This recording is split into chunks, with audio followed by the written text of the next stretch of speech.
Great morning, early risers. Hello. Welcome to Saturday morning. You have earned this day. You've worked hard all week. It's time for you to relax. But what I want you to do, because oftentimes we forget about who we are and where we came from, especially my black woman, my black queens, my black princesses, young queens, young princesses, young babies, young girls. We forget. There's so many things in life, so many things in our society, in our culture that degrade, dismiss, downplay, belittle, disrespect us women. Unfortunately, it has become the new norm. It's become the new normalcy, and it's fads now. It's entertainment. It's trendy to degrade and disrespect the black woman. It was done for sport years ago when during the slave trade with our great-grandmothers and our great-great-grandmothers and our grandmothers, and some of our mothers. It was done for sport, entertainment. We were, for the lack of a better term, we were cum buckets for Massa and his lynchmen. We were rag dolls. We were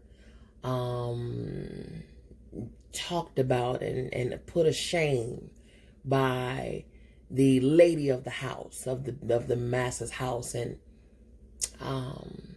then we went on and we were freed, and we became, the mothers to our children, the wives to our husbands, the homemakers and housekeepers, and we raised our children and others, and we became the cooks and the cleaners, and we became the seamstress. We became the repair people of the house. We're the nurturers. We're the educators. We're the incubators. We're the intercessors. We wear a lot of hats.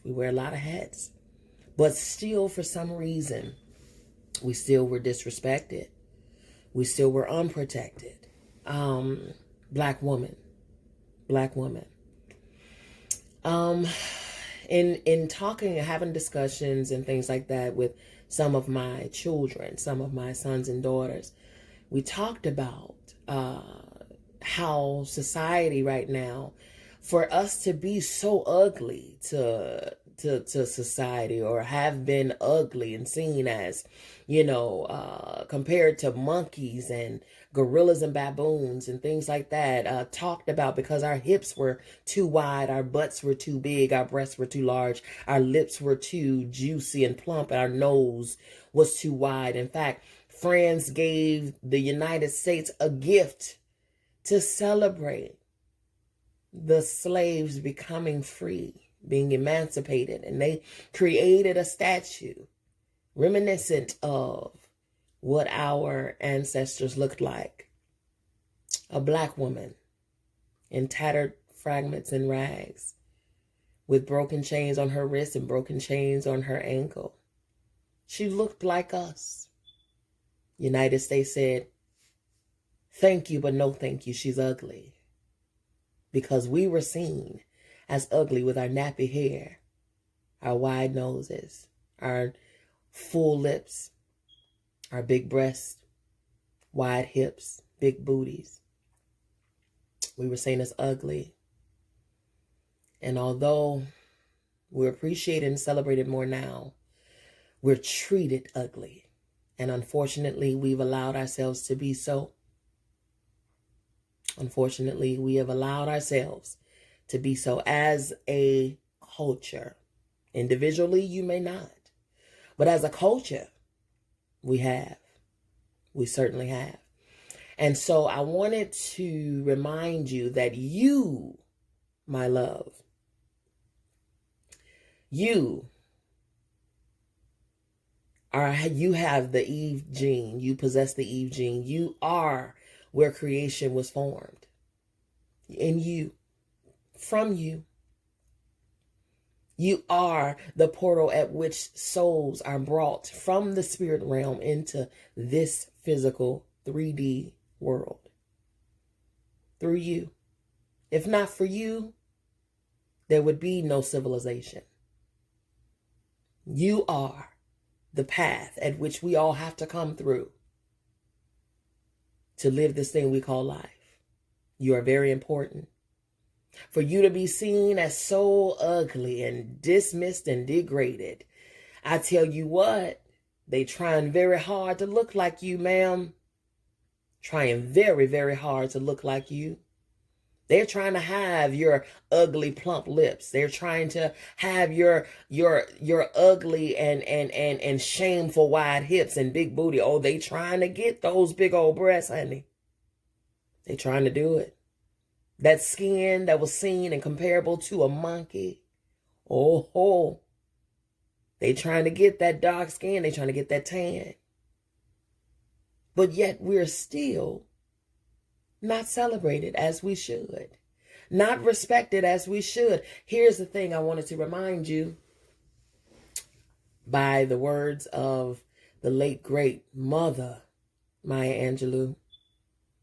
She wrote 4 poems that spoke of our beauty, that spoke of our power, that spoke of our strength, spoke of our grace. It spoke of our endurance. It spoke of our will to fight on. And I want to remind you, queen, black, beautiful, melanated queen, of who you are and where you came from. First poem is entitled Our Grandmothers.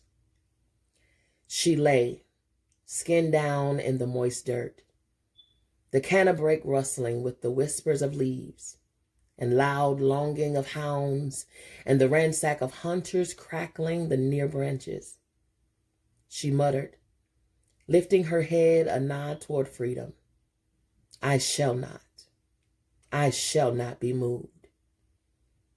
She gathered her babies, their tears slick as oil on black faces, their young eyes canvassing mornings of madness. Mama, is Master gonna sell you from us tomorrow? Yes. Unless you keep walking more and talking less. Yes. Unless the keeper of our lives releases me from all commandments. Yes.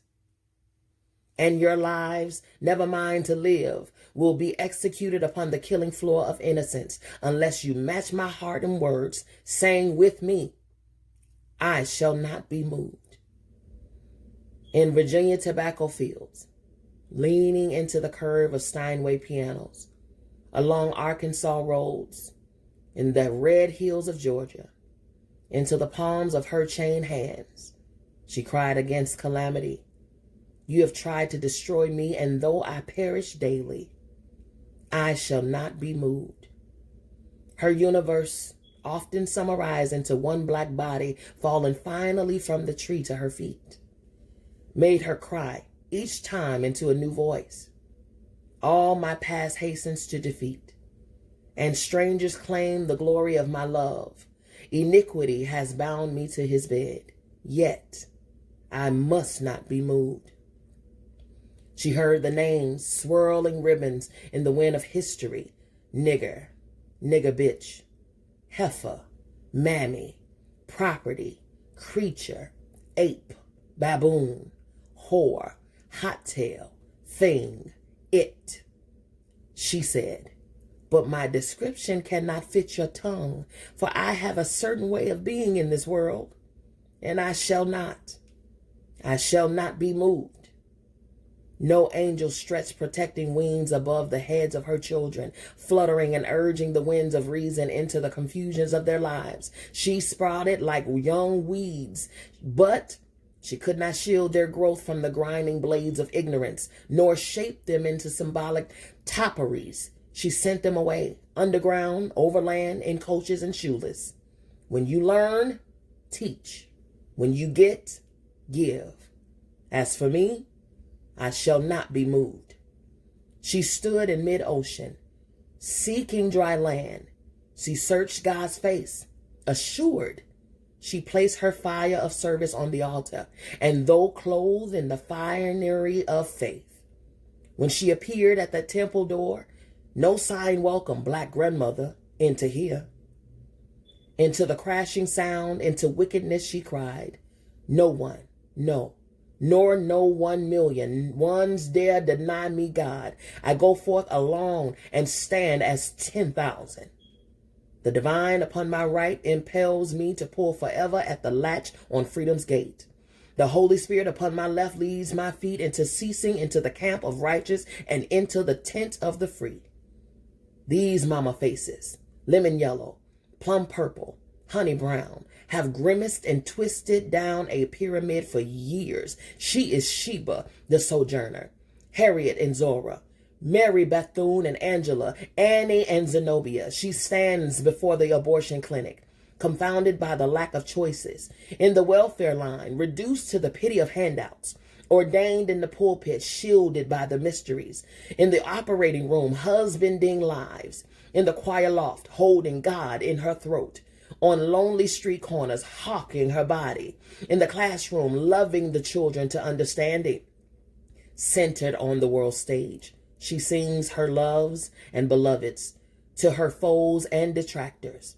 However I am perceived and deceived, however my ignorance and conceits, lay aside your fears that I will be undone, for I shall not be moved.